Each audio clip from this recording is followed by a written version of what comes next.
E3 2021 is an incredibly exciting time because we didn't even have E3 last year. So I'm always hyped up for all the new game releases, trailers, new footage, all that exciting stuff, you know. My last video, totally go check that out. I'll leave a link in the description below. We talked about Warner Brothers games. Today, we're talking about Square Enix. So let's talk about Final Fantasy 16. Naturally, this is the big hitter. Very exciting announcement at one of the PS5 events. I forget which one or when that was. Franchise been around for so long, yet they're still going strong. 15 is cool. Final Fantasy 7 Remake, like those games are sort of an evolution forward for how this franchise plays and looks and is. My guess is a pretty decent gameplay trailer with a lot of emphasis on systems, combat, things of that nature. I think that we're going to get a release date the end of the year. It's a bold prediction because these days everything gets delayed, but I kind of feel like Final Fantasy 16 is going to be their main hitter. They're going to have a pretty extensive trailer, very long, I suspect, just covering a lot of details with probably like a November release date on PS5 and PC. Keeping the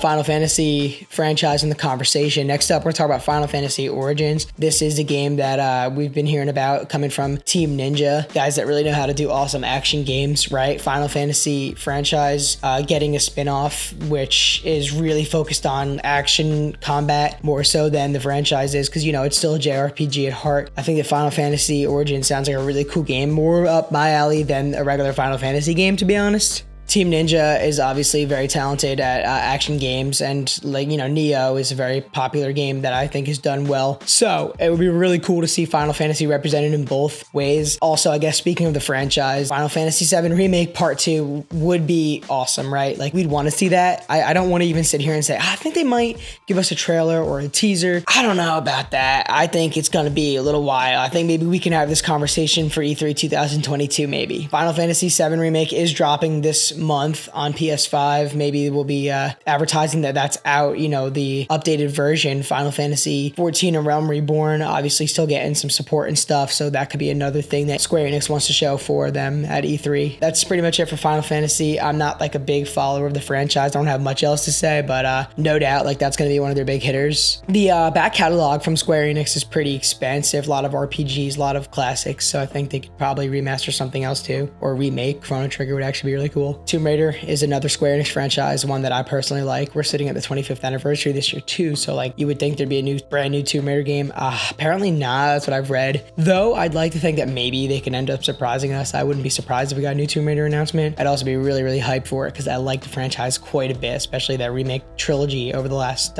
7 years. I've also heard about an anime series about Tomb Raider, so I mean, I think that despite not being a video game, it is based on a video game. Totally could see it being shown at E3. I wouldn't be surprised either about that. Yeah, no, I mean, a fourth Tomb Raider or like just something like that would be really cool. Life is Strange is a franchise that is still going strong. I was actually surprised to see Life is Strange shoe colors, but at the same time, not surprised. Like I said, they're doing a lot of work with this franchise. There's sequels and spin-offs and whatnot. I enjoy the games a lot, so I'm excited for a new one. It's coming out in September too, so like that's actually only a few months after E3, so I've gotta imagine Square Enix is probably gonna give us a new trailer, showing a little more about the story, something like that. Gameplay, though, I don't expect a lot of innovation, to be completely honest. It's all about the storytelling with Life is Strange regardless, so pretty much guaranteed. I think that at E3, they're gonna show us something, and I mean, it's pretty exciting if you like Life is Strange. I do. Nier has become like a very well respected franchise for modern gamers. People love Nier Automata, and then, you know, Nier Replicant had come out, and I think it wouldn't be really crazy to say that maybe they would do a Drakengard remaster for PS5 and Series X, touch up visuals and really make it very modern, and give people who played Nier Automata a couple of years back and loved it, obviously, a chance to see kind of like some origin stuff in there of where the franchise was. I kind of want to mention Just Cause because I was very unimpressed with Just Cause 4 and even 3 in a way. Like I didn't dislike Just Cause 3. I played it, but it was buggy and like it just took so long to even get the game started.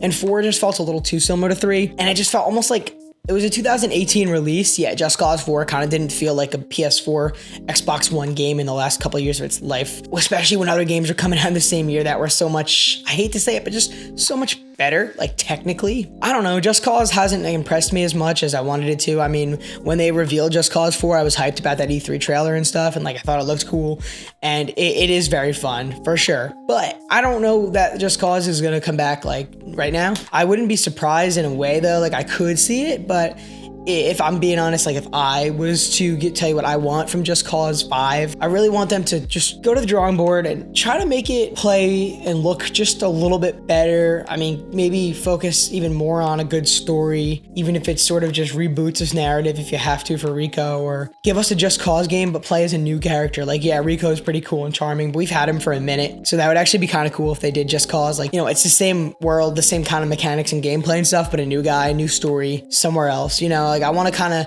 something fresh. I think it really needs to be fresher, and it has to be technically better. That's how I see it. So like, I would love a Just Cause for PS5 and Series X, especially with the console's capabilities. And I would be very disappointed if they said it was a cross-gen release. Like if they announced Just Cause 5 and said it'll be on PS4 and Xbox One as well, like this year. Like, wait on it. Like, even wait like 1 or 2 more years and then really make it a new current gen, like a game that can really take advantage. Because like I said, I mean, Just Cause 3 was technically pretty messed up, and I don't know, I wasn't blown away by it. And then lastly, let's talk about Project Atheia, or apparently it's called Forspoken. This action adventure game was one of the games that was teased for the PlayStation 5. Obviously, Project Atheia was not its title. What we were shown looked super cool. Like, I was incredibly interested in playing this game, you know what I mean? And it kind of feels like an ambitious next-gen game that might be a little bit of a ways off. Like, I don't think it's going to come out this year, that's for sure. I think that at E3, Square Enix will want to give us some actual like conversation about this game. Like, they're gonna actually go out and like show us. Like, the trailer first of all will end with Forspoken, not Project Atheia.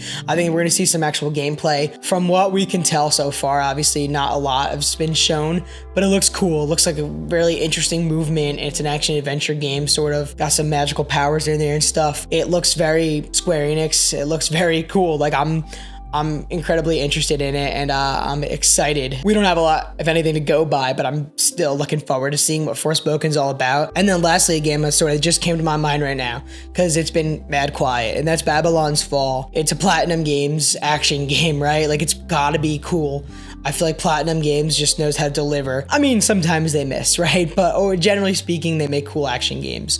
And this game, as far as I know, is a Square Enix game that was supposed to be out possibly in 2020. I mean, I'm hearing it's coming to Steam and PS4. I'm kind of hoping that at E3 we get a re-reveal almost in a way, or you don't have to say it's a re-reveal, but I think that they gotta show Babylon's Fall. I hope that we get some cool, exciting gameplay, see what it's all about, and hopefully it's just a PS5 game, because it probably won't be out this year. I think that they might actually say 2022. I mean, they probably said 2020, right, when they first revealed it. So time will tell, but I think Babylon's Fall should totally be an E3 presence from Square Enix. I'm hoping for that for sure. And then I guess that's kind of it. I mean, those are like the games that I thought of that I wanted to talk about. Final Fantasy is obviously like the major franchise that we know. 16 will be the highlight. I think Tomb Raider's 25th anniversary calls for something. I mean, you can remaster or remake one of the old games. That'd be cool too. We need something though. You know, I want to talk about Just Cause and how I feel about that franchise, Babylon's Fall. Looking forward to Forspoken, seeing what that's all about. And then, to be completely honest with you guys, there's probably some other JRPGs that I didn't even think about or barely even know anything about, just because I don't play a lot of them. And I know Square Enix is like king of JRPGs, but